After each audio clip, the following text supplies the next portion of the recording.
अगर बारंबार आप प्रणाम करता हुआ साधु नाम का वैश्य भगवान के चरणों में गिर पड़ा। माफ कीजिए, साधु ने कहा, हे प्रभु, यह आश्चर्य की बात है कि आपकी माया से मोहित होने के कारण ब्रह्मा आदि देवता भी आपके गुणों और रूपों को यथावत रूप से नहीं जान सकते। फिर मैं मूर्ख आदमी आपकी माया से मोहित हो गया, मैं कैसे जान सकता था? आप प्रसन्न हो जाइए, मैं अपने धन संपत्ति के अनुसार आपकी पूजा करूंगा। मैं आपकी शरण में आया हूं। मेरा जो नौकर है, जो जो जो जो मेरी नौका में जो धन है वह मुझे प्राप्त हो जाए, उसकी तथा मेरी रक्षा, मेरे दामाद की रक्षा कीजिए, मेरे नौकर चाकरों की रक्षा कीजिए। उस बड़क की भक्ति युक्त वाणी सुनकर भगवान जनार्दन संतुष्ट हो गए।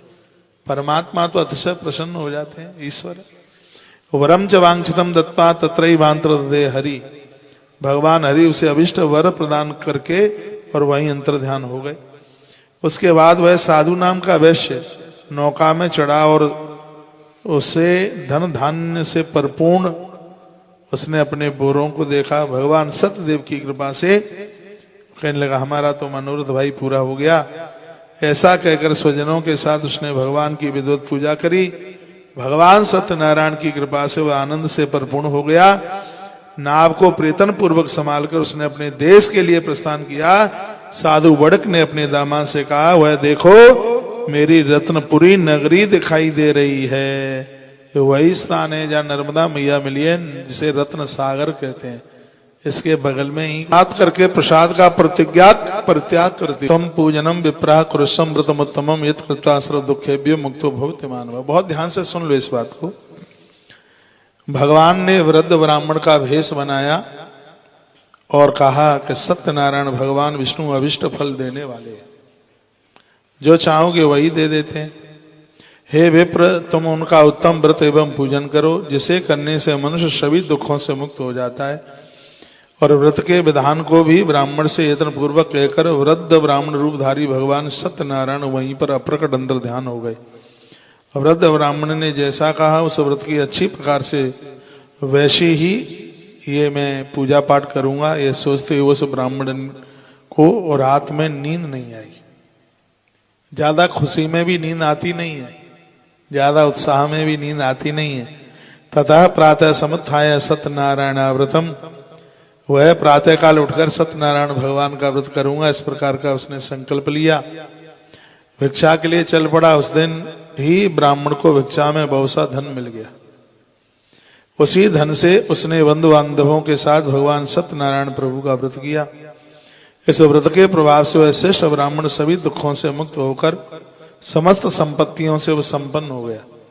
उस दिन से लेकर के प्रत्येक महीने उसने यह व्रत किया। इस प्रकार भगवान सत्यनारायण के इस व्रत को करके वह शेष ब्राह्मण सभी पापों से मुक्त हो गया और अंत में दुर्लभ मोक्ष को प्राप्त हुआ।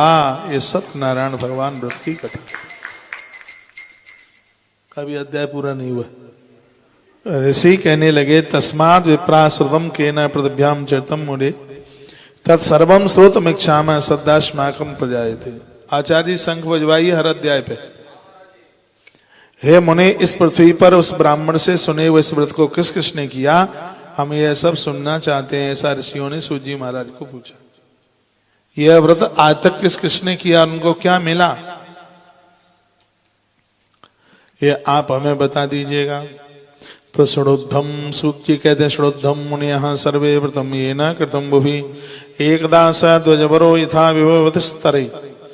कहा गया कि हे मुनियों, पृथ्वी पर जिसने यह व्रत किया उसे आप लोग सुने।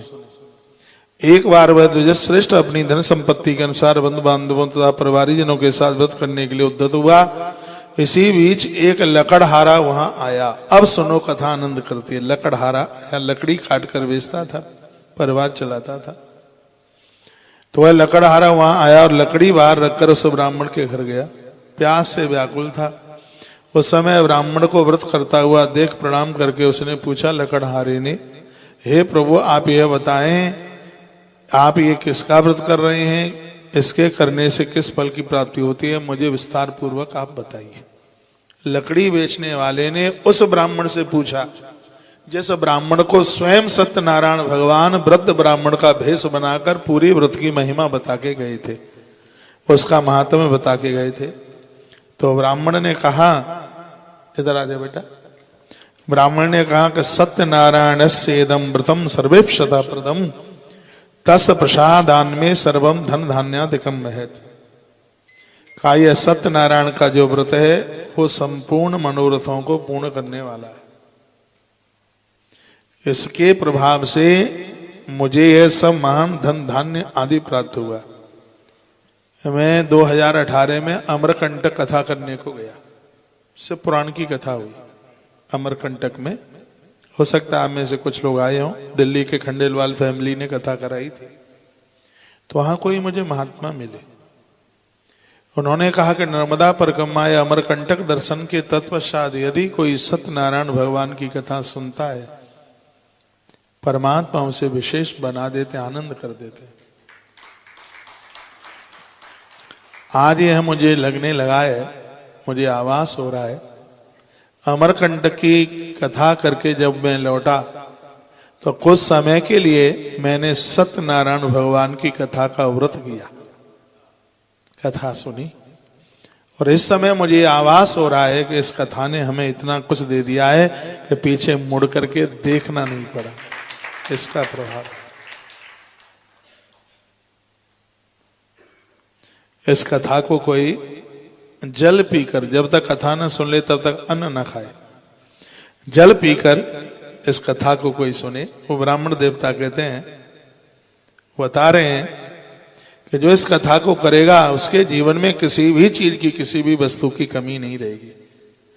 वह लकड़ी बेचने वाला व्यक्ति चला गया, उसकी लकड़ी आज बहुत महंगी बिकी, उसी धन से उसने भगवान सत्यनारायण भगवान की कथा करने का संकल्प लिया।